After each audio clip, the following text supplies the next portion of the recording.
दर्शकों, आप लोग जानते हैं कि मुनव्वर फारूकी की लाइफ में काफ़ी तरह तरह के ऐसे इंसिडेंट गुजरे हैं जिसको सुनकर के काफ़ी ज़्यादा फैंस इमोशनल हो जाते हैं। लेकिन ये इंसिडेंट ऐसा है जिसके मुनव्वर ने आज तक कभी जिक्र नहीं किया था, लेकिन अचानक इंटरव्यू में ऐसा मुनव्वर ने बता दिया जो कि काफ़ी ज़्यादा फैंस को इमोशनल कर रहा है।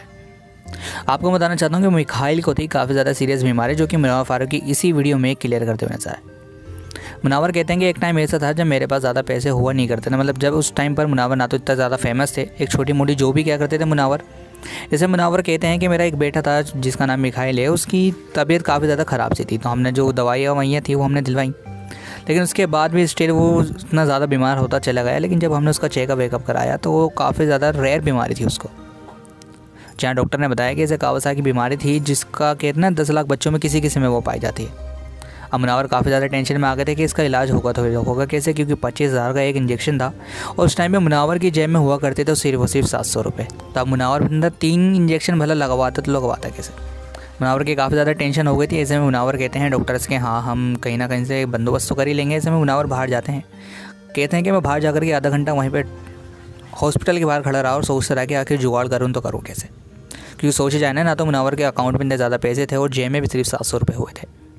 तो आखिर 700 रुपये जिसकी जेब में हो तो वो 75,000 का आखिर कहाँ से जुगाड़ करता। तो कहीं ना कहीं मुनव्वर ने अपने दोस्तों से बंदोबस्त करके मुनव्वर ने कहीं ना कहीं जाकर के अपने बेटे मिखाइल का वो 75,000 वाला जो बीमारी थी कावासाकी, उसे कहीं ना कहीं end of the time Munawar Faruqui ने कहीं ना कहीं से पैसों का बंदोबस्त करके अपनी बेटी की बीमारी का इलाज करवाया। तो इसी बात पे मुनव्वर फारूकी ने किस तरीके से कहाँ से पैसे उधार लिए, किस तरीके से जुगाड़ किया, आखिर किसने दिए, वो बात मुनव्वर फारूकी इस वीडियो में क्लियर बताते हुए नजर आए कि आखिर किस किस के मुनव्वर के ऊपर इतने ज़्यादा एहसान है। तो वही मैं आपको दिखाना चाहूँगा कि ताकि आप लोग आगे वीडियो में देख सकें कि आखिर मुनव्वर फारूकी ने किस तरीके से अपने बेटे का इलाज करवाया और किस किस का नाम लेके आखिर कौन कौन है जिसने मुनव्वर की उस टाइम पे मदद की थी। तो फिलहाल मैं आपको वीडियो दिखाना चाहूँगा ताकि आप लोग देख सकें और समझ सकें कि आखिर कौन है वो मुनव्वर के सच्चे दोस्त। एक चीज़ मुझे हमेशा याद आती है कि मुझे उस चीज़ ने बहुत डरा दिया था। आई वाज सन। तो जब वो 1.5 का था तो वो 3-4 दिन बीमार हुआ। वो टाइम पे मैं विरार में रहता था, ठीक है। वो कोविड के पहले ही मैं विरार शिफ्ट हो गया था, बिकॉज रेंट वेंट टाउन वगैरह का नहीं हो रहा था। 3-4 दिन वो बीमार हुआ, नॉर्मल डॉक्टर से दवाई ववाई दी उसको, वो ठीक नहीं हुआ। 4-5वें दिन ना हम उसको लेके गए और उसके सारे टेस्ट वगैरह हुए तो पता चला कावासाकी डिजीज। तो कावासाकी जो हमने तो ऐसे मोटर कंपनी है, बाइक की कंपनी है, वो नाम सुना, बट डॉक्टर ने मुझे बोला कि इसको एक डिजीज है कावासाकी जिसे कहते हैं। वो हार्ट के पास जो नसें होती है ना, वो स्वेलिंग आ जाती है उस पे, आर्टरीज वो swollen। हाँ। तो और फिर मैंने कंप्यूटर पे गूगल वगैरह पे देखा तो आई गॉट टू नो बहुत रेयर है कि 10 लाख बच्चों में एक होती है, ऐसे होता है ये वो। तो उन्होंने बोला कि इसके लिए एक ट्रीटमेंट लगती है, दस इंजेक्शन, उसको इंजेक्ट किया जाता है, 3 इंजेक्शन दिए जाते हैं और वो कुछ मशीन से इंजेक्शन लगते हैं। वो मशीन भी उनके पास थी नहीं, विरार में ही हॉस्पिटल में। तो मशीन से स्लोली स्लोली इंजेक्ट होता है वो। 25,000 रुपीज का उसने वो एक इंजेक्शन का कि उसको 3 इंजेक्शन लगाने पड़ेंगे। अब उस वक्त मेरी जेब में 700-800 रुपये है, और मेरी जेब में कह रहा हूँ तो वो मेरी जेब है, बैंक अकाउंट में नहीं है कुछ भी, मतलब बैंक में तो कुछ भी नहीं है, ये जेब में ही 750-800 रुपये मेरी जेब में है। और मैं जैसे ही पता चला ना, लाइक ठीक है मैं लेके आ जाता हूँ। मैं बहुत ही स्माइल करते हुए नॉर्मली कि हाँ ठीक है, it's not a big deal. कि मैं डॉक्टर के सामने भी शर्मिंदा नहीं होना चाहता, कि उसको भी ना लगे कि जब उसने बोला 75,000 तो मैंने ऐसे किया। नहीं, मैंने उसके सामने भी ऐसे बिहेव किया कि मैं यहीं से अभी दे दूंगा 75,000। तो बोला हाँ ठीक है, हाँ ठीक है ला के दे देता हूँ। मैं ऐसे करके बहुत नॉर्मली मैं सीढ़ी से उतरा और मैं वो हॉस्पिटल के बाहर, स्टेशन के सामने हॉस्पिटल है, और मैं बस आधा घंटा एक ही जगह पर खड़ा हूँ।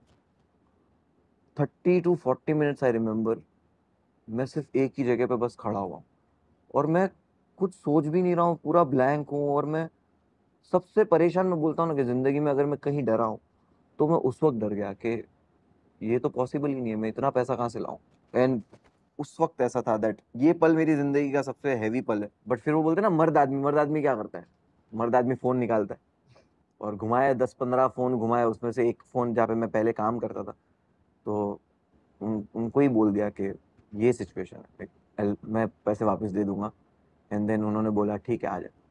तो मैं विरार से मुंबई सेंट्रल वही ट्रेन में वहीं से बैठा और मैं विद इन 3 आवर्स पैसे और वो इंजेक्शन के साथ हॉस्पिटल जैसे ही स्माइल करते हुए निकला था वैसे ही स्माइल करते हुए वापस आया। बट आई रिमेम्बर कि मैं गया था किस हाल में, और जब मैं आया वो पैसे लेकर तब भी वो कितनी शर्मिंदगी में मैं आ रहा हूँ, और पूरा टाइम बस मैं एक ही चीज सोच रहा हूँ कि पैसों की कमी नहीं आने दूंगा कभी फॉर दिस मोमेंट।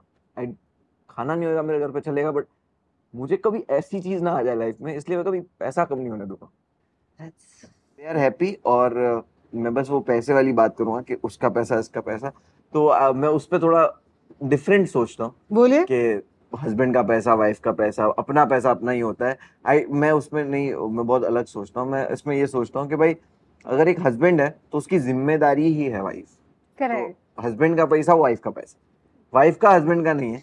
तो ये बड़ा नहीं, तो एज अ मर्द ना, आपको सोसाइटी हो या आपको कुछ भी बोलो, एज अ मर्द ना आपको एक अलग प्रिविलेज मिलते हैं चीजों के बहुत में, कि आपके पैसों पे आपकी औरत का हक है, आपकी वाइफ का हक है, आपके बच्चों का हक है। आप 100% हक है। ऐसा भी नहीं कि बच्चों का नहीं है, बड़े हो गए तो अब बच्चों का नहीं है, नहीं, सबका अपना अपना हक है पैसों में। एंड आई तो फील के आपके आसपास सिर्फ फैमिली नहीं, आपका पड़ोसी हो या आपका दूर का रिश्तेदार, आप अगर पैसा कमा रहे हो ना और उनकी जिंदगी में खाना कम है या उनके घर जिंदगी में पैसा कम है, तो वो तो वो आपकी आपकी जिम्मेदारी है। जिम्मेदारी ही है। करेक्ट।